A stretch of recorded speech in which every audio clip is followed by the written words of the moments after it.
Smo, vidimo, delamo. Kulkast danes z Viljem Resnikom. Lepo zdrav seveda tebi in seveda vsem gledalcem Radio Express, gledalcem in poslušalcem. Zdaj imamo gledalce, prej smo imeli poslušalce, zdaj imamo gledalce. Kulkast s Klemnom Bučanom. Tole imamo na našem YouTube kanalu, ki ga lahko kliknete, nas followate oziroma kako si že reče temu pravilno, Teja? Všečkate pa naročite se? Všečkate pa naročite se. Super, dobro, da imam tukaj le našo YouTube, Facebook, Instagram urednico, ki mi je povedala, da nas morate všečkati, slediti, date tist zvonček, da vam zacingla, ko je kaj novega. Recimo tale podcast je zdaj le zacinglal, da je čist nov. Tako da, Vili, bova kar začela. Ja, kar deva. Vsi te poznamo, vsi vemo, Vili Resnik, poznamo te še iz časa pop dizajna, pa potem solo karijera, ampak vse ne vem, če sem kdaj zasledil, kako si se sploh znajdel v glasbi. Kdaj je bil tisti trenutek, ko si rekel, jaz pa hočem zdaj pet, a je bilo to že, ne vem, si prijokal na svet in začel pet, a je bil to kakšen trenutek v življenju, ki te je obrnil v to smer? Pa je, da sem kot 6-letni otrok govoril, da bom enkrat popularen pevec in da bom imel veliko denarja. To pa je, da sem rekel, jaz se tega ne spomnim. Edino, kar je pa res se spomnim, da ko sem hodil v šolo, v osnovno šolo, v 3. razredu je bila ena učiteljica, ki je učila tudi glasbo. In ona mi je rekla, da imam zelo lep glas. In jaz tega nisem ti vedel, ker pri nas noben v bistvu ni tako pel.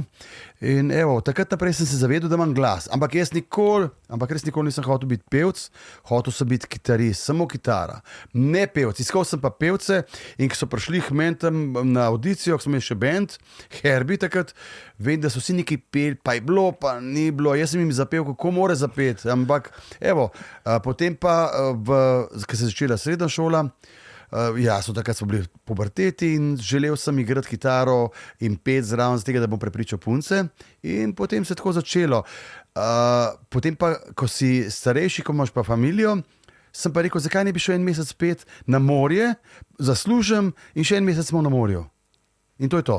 In je bilo. In je to bilo to. Tako to so bili moji začetki, čeprav res pevc pa res nisem hotel biti. In še spomnim to, ko so bili prišli pop dizajni men. Jaz sem takrat rekel fantom, zdaj bom tako povedal, ko sem takrat rekel, ampak je grdo, ampak sem rekel, fante, tazga sranja, pa jaz v življenju ne bi pel. Evo ti ga. Iz zaračenega kruha se največ poje. In kako si se znajdel pri pop dizajnih? Ti bila kakšna audicija, sploh glede na to, kaj si jim rekel, ali so te kar vzeli, so rekli, no da vidimo, kaj boš ti pel. Ne, veš kaj, oni so takrat so imeli tista, je bila Jugovizija in pa so se nekaj skregali z Miranom in so iskali pevca. In potem je Brandy rekel, da manjega pevca, ko noro dobro poje, samo je malo čuden, malo odštekan. To sem bil jaz. In potem je pač predlagal, da ne grejo probati in smo res probali. Stari, jaz sem takrat rekel, fante, jaz sem bil blazno razočaran. Tudi to bom povedal, ker jaz sem mislil, če si uspešen glasbenik, moraš obvladati muziko, inštrumente noro dobro. Ker jaz sem bil kitarist in ko sem slišal kitarista, kako je igral, upam, da mi Johnov zameral, ampak jaz sem ga toliko nadaril, sem rekel, jaz, če bi znal toliko kot ti, je bi se pogreznil najmanjšo mišjo luknjo in po moje so mi takrat fantje zamerili, oziroma so mi povedali, da so gledali, a sem jaz normalen, mislim, kako se upam, kaj ta zagovoril, ampak ja, jaz sem povedal, kako se mislim, ampak danes sem mi pa res hvaležen vsem fantom, da smo uspeli, tako smo uspeli, imam samo lepe spomine. In kako je bilo takrat verjetno, pop dizajni so že bili popularni, ljudje so to že zelo poznali, tebe verjetno pa še ne tako zelo, tebe smo mogoče bolj spoznali res kot takrat pri pop dizajnih. Kakšna sprememba je bila, ker si recimo prišel pop dizajne po prepoznavnosti, po koncertih? Se je spremenilo? Bilo je strašno. Zdaj spade pač kot neka floskula, ampak bilo je strašno. Takrat je bil Miran zelo, zelo popularen, ker je prišel v randevujo in potem pride en nov pevc, ki je totalni kmet, mislim, kva pa se gre ta človek, ne mislim, kdo pa je to? In pol leta sem prebiral, oziroma mi niso fante niti povedali, kaj so ljudje govorili, kaj so mi pisali, kaj so pisali njim. In tako naprej, v glavnem samo to, da jim je treba zamenjati, ker tole je pa totalno podon in tako naprej. Ampak jaz sem rekel, kaj če mi reči, pridite na nastop, pa boste videli. In potem, čez ene dobre pol leta, se pa kar naenkrat vse obrnili, stari takrat, potem se začeli pa dogajati nore stvari. V bistvu smo imeli cel svet na rokah. Lahko smo delali, kar smo hoteli, uspeli smo noro. In to je bilo, morate nekaj vedeti, če bi bil tako dober kot prejšnji pevec, kot Miran, bi nas požrli. Ne bi bilo dobro. Ali pomeni, da sem mogel biti dosti boljši, da smo lahko preživeli, da smo ljudi prepričali v to, da je to. Potem se pa sam dogajala živa pravljica. Wow, noro. Dobro, da ni bilo kakšnih Facebookov, Instagramov, to bi te verjetno potrl, če bi lahko sam bral te stvari vsak dan, da bi ti ljudje pisali. To bi bilo noro, to bi me raztrgali tako, da se ne bi mogel, po moje, tudi mogoče res ne bi mogel niti uspeti, ampak takrat je bilo še vse tako na bazi glasbe, občutka, preprosto, tako, kot zaznavamo mi glasbeniki glasbo. Ja, verjetno so tista pisma, so skrili za to časa. Fantje so skrili, pametno. Vem, da je bila punca, ki je vodila fanklub, me je skozi malo po stran gledala, ker tudi ona po mojem ni verjela vse to, da bi lahko preživelo. Ampak evo, ne vem, moraš padati, moraš priti iz dol, iz spodna, res, da potem postaneš velik. Pa si vsem kdaj mogoče v tem času, teh, da jim reč, koliko zdaj, 35 let nekje? Ja, 35 let, ja. Ja, sem. Zdaj bo smešno spadla, ampak zanj smo posneli že nekaj časa nazaj, smo bili kvartet, smo posneli od Jana Plestenaka eno pesem in priznam, ker smo mogli ponavljati 3-krat, 4-krat, jaz sem rekel, to je nemogoče. Mislim, jaz pa glasbenik nisem in naslednji dan sem bil toliko razočaran, ampak res povem, bil sem toliko razočaran, da sem rekel, dosti. Očitno jaz nisem glasbenik. Sem mislil, da sem, ampak res nisem. In se hotel vse končati. Ne vem, zakaj me je tako prizadelo, ampak bil sem zelo. Ampak potem, ko sem pa videl posnetek, sem bil pa en najbolj srečnih, po moje, pa najbolj, bom rekel, važnih oseb, da smo to tako dobro naredili in ljudem, da je bilo tako všeč. Čez pop dizajnov, koliko je bilo takrat koncertov, recimo v tistih časih? Mi smo imeli v bistvu kar četrtek, petek, sobota, nedelja. Takrat so bile še nedelje zelo aktualne in smo igrali po celi Sloveniji, smo kar najeli hotel in celo nastrope je bilo naše. In je bilo res, to je bilo v bistvu, tudi če bi šli igrati, takrat še ni bilo stožic, ampak če bi šli igrati naprimer v Halo Tivoli pa na stadion, bi tudi nafilali, ker je bilo vedno preveč ljudi. Tako da je bilo noro, mislim, se zdaj bo izpadlo tako, da smo malo prepotentni, ampak tako je bilo. Tako je bilo tudi konec koncev naša frizura takrat. Lahko se zdaj pač mladina zgraža in reče, ko pa je to, mislim, da je to Bundesliga frizuro. Mi smo takrat, oziroma predvsem jaz sem dirigiral to modo, kako so ljudje hoteli biti oblečeni. Lej, zdaj izpade prepotenten. Tako je bilo. Bilo je. Zdaj ni več, ampak tako je bilo in jaz si štejem v čast, ljudje so nas res oboževali. Ljudje bi naredili vse za nas. Ne samo oblečen, spomnim se nekaj, tudi nisem bil čisto oblečen, so bili tudi trenutki, ja? Ja, seveda so bili pač, bile so takrat. Rock and roll. Ja, rock and roll, bom rekel, pač ker smo bili bolj revni, smo imeli strgane hlače, pa strgane majice. Vem, da smo igrali enkrat za eno novoletno oddajo za televizijo Slovenijo in jaz sem prišel v strganih hlačah, stari, nikoli ne pozabil, so me snemali samo do pasu, stari, pa vdalec so me snemali, ker niso, so rekavili, pa se prevleč. So zahtevali, da se prevleč, in sem rekel, ne bom, če ne pa ne bom nastopil. Takrat sem bil mlad, neumen, pa tako uporniški in se rekel, ne bom, jaz sem takšen, to sem jaz. To so bili strašni problemi za tega. Ja, ampak ljudje so pa to sprejeli. So sprejeli, ne? Ja. In so oni trgali hlače, da so gledali pop dizajn.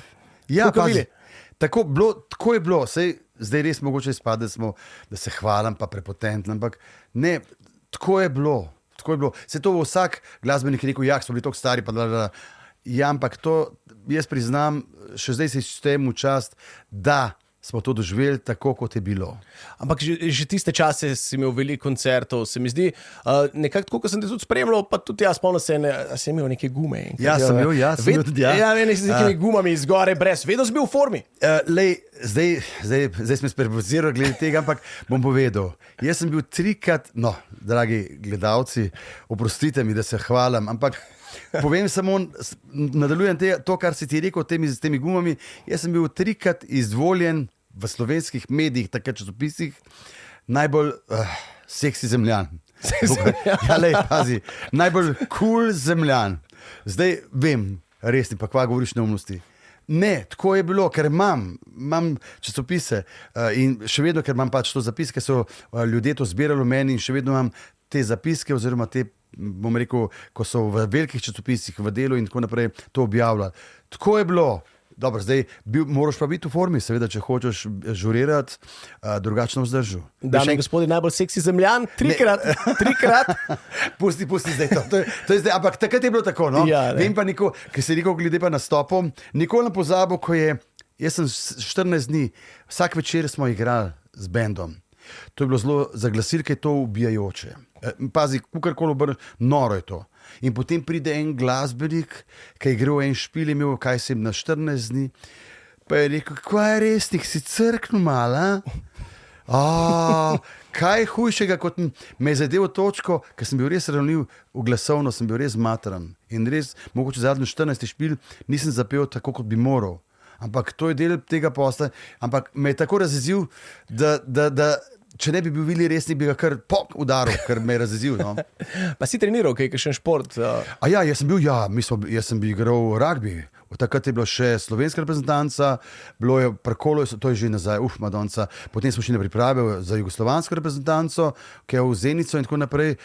Ja, vedno sem bil športnik, vedno sem si želel igrati nogomet ali pa košarko in vedno sem bil zelo uspešen, kljub temu, da nisem bil velike rasti, ampak sem bil dovolj hiter, dovolj spreten. In imam še, dobro, zdaj pač po teh letih nimam več toliko tega, edino, kar ko špilam, skačem. Veš, da je drugače, ko zdaj skočim. Včasih skočil, ker srnca, ting. Zdaj pa čist drugače. Včasih se res bojim malo skočiti. Malo bolj kaj košutka pa tako. Prej šlo, veš kaj, ping, pong, ping. Ne, zdaj pa ne gre več tako. Ne vem, kaj je to. Ja, pač leta naredijo svoje. Ampak nekako tako te poznamo, ker če bi rekel ljudem, povej mi najbolj divjega slovenskega glasbenika, ki skače po odrih, skače iz odrov, skače po mizah. Mislim, da 90% ljudi bi rekel, Vili Resnik, a si kdaj kaj naredil? Zaenkrat ti moram reči, pazi, sem na nastopih, ko sem skočil čist z mize dol in si gležen zvil. To je bilo tako hudo in potem moraš spet, ampak potem te to boli, da ti rata vroče in začne teči od tebe dol. Ampak lej, pač to je del tega šova. Tudi nastopil sem, ko sem igral še fuzbol prej, sem, igral z gipsom, dobil sem gips, pa sem stal. Noga je tako tekala, da je bilo zaznuriti, ampak to je del pač tega šova. In jaz to tako vzamem. Zato se pa ne upam več igrati fuzbala za slovensko reprezentanco estradnikov, ker leta so tukaj in se ne upam igrati. No. In znam si tudi po tem, da znaš iz ljudi potegniti najboljš, če temu tako rečemo, znaš narediti ljudi nore. To si tudi izjavil pri nas na radiju, da znaš ljudi prepričati, da smo vsi malo nori. Ja, in moramo biti malo nori, zato ker je te življenje sili v to neko šablono. Ampak mi moramo vedno iti malo po svoje, ker jaz sem ta človek je tako, vsak ima nekaj svoje noter in je treba to odpreti.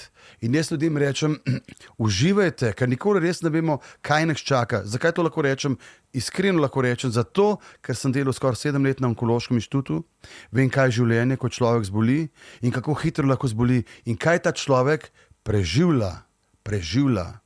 In zato rečem, uživajte in potem prvo začnem jaz noreti. In rečem, jaz sem malo zmešan, po domač rečem, malo fuken.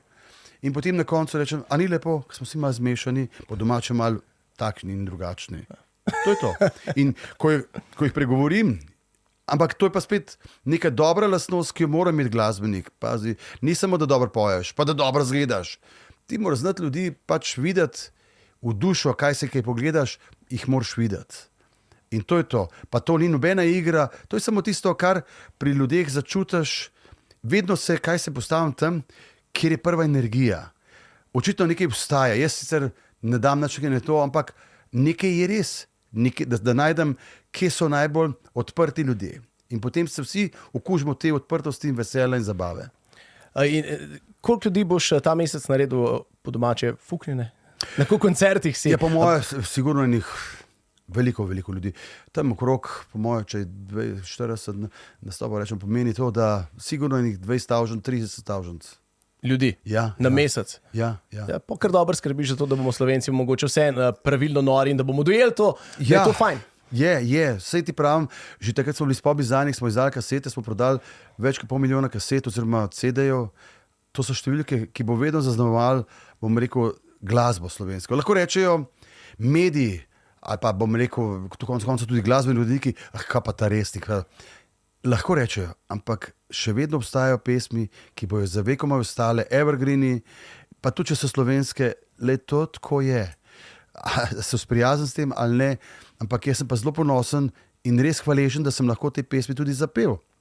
Ker ti to mi tudi dela kariero in če pa ljudje to pojejo, je pa kot glasbenika za mene to največje priznanje. In ljudje to pojejo. Zdaj, a so normalni, a so nenormalni? Jaz jim rečem, pa vi ste čisto zmešani, zakaj pojete to muziko? To je zelo muska, to je slovenska zelo muska. Ne, oni so zelo ponosni, tudi lahko pojejo z mano. In pel bo še veliko tudi v novem letu, če se najbolj veseliš, nova pesem prihaja. Ja, to pa seveda januarja prihaja nova pesem, Stara lipa, ki je že v bistvu malo tako narejeno, malo moramo nekaj, prišlo so neki tehnični problemi, ampak bomo pač šli naprej. Za ta december, ja, veliko je tega veselja, se pravim, to je zelo naporno za glasbenika, res, wow. Ampak, če imaš voljo, zdržiš pa greš naprej. In se veselim po eni strani, po drugi strani me pa kar strah, ker je odgovornost. Ko sem bil mlad, so me zanimale punce, sem rekel, briga mene, kaj bomo že. Zdaj pa pač, ker smo toliko stari, moramo pa že profesionalno in pošteno delati svoj posel, je pa spet drugačen prijem, drugačen način. No in zdaj, ker si vseeno dopolnil tako okroglo obletnico 60, verjetno še niti približno ne razmišljaš o kakršnikoli penziji. Ne, pazi. Ker gledam ostale muzičarje, glasbenike po svetu in pri nas, si rečem, dobil sem seveda, da izpolnjujem to pač kvoto, ki jo raba za penzijo, ampak sem si mislil, da bom še odgovarjal, ker to počakajte, res nimam časa. Dejansko res nimam časa, pa še ena stvar, ki po moje, zdaj ne vem, mogoče se varam, ampak dokler bom aktiven, ne bo časa za staranje. Ko bom šel v penzijo, takrat sem pa začel verjetno starati. Ampak zato pravim, je še čas. Mogoče je res nekaj v tem. Zato pravim, da bom še raje aktiven, ker bolj zostanem takšen, kot sem, ker mi je kul, mi je dobro. Vili, mislim, da ti vsi želimo, da čim dlje ostaneš aktiven, da nikoli ne greš v penzijo. Madonca. Pa da čim več ljudi. Ja, eni ljudje rečejo, veš kaj, da bom umrl gor na odru. Ne vem, upam, da ne, ampak nikoli se ne ve. Meni je kul, meni je res dobro, ko lahko delam tisto, jaz tega nisem prevedel, da sem poslan na svet zato, da zabavam ljudi. Jaz se rečem, da zabavam, ampak zabavam ljudi, res. In to je moje poslanstvo in sem vesel. No. Vse včasih je res naporno.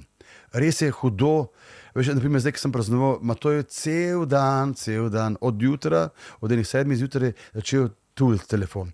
In dopoldne sem še nekako govoril, pa sem pa dal na tiho, ker nisem imel časa govoriti niti s mojimi prijatelji in je bilo res noro, ampak to je vse priznanje, da pravilno delam in sem ponosen in v tej priložnosti se zahvaljujem vsem, ki so mi zaželeli vse najboljše. Veš, kaj mi vedno zanese, da so mi zaželeli srečno novo leto. Ampak hvala. Težko rečem, iskreno rečem, ampak kako bi se zahvalil osebno vsakmu, ne moraš. Ja, mi da bomo zdaj zaželela srečno novo leto vsem. Tole je bil Coolcast z Vilijem Resnikom.